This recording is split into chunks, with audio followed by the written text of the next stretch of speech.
যেদিন আল্লাহর নবী দুনিয়া থেকে বিদায় নিচ্ছে, সেদিন জিবরাইল আইসা বলছে, ইয়া রাসূলুল্লাহ, মালাকুল মউত দরজায়, আপনি বললে আসবে, আপনার রুহু কবজ করবে।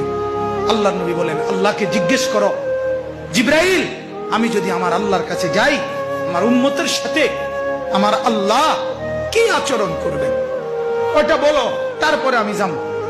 জিবরাইল গেলেন, আল্লাহর নবীকে আয়েশা শুনাইলেন, ও নবী, আল্লাহ তাআলা জানাইছেন আপনার অবর্তমানে আপনার উম্মত যখনই মাফ চাইবে, আল্লাহ তাআলা আযাব দিবে না, সাথে সাথে মাফ করে দিবে।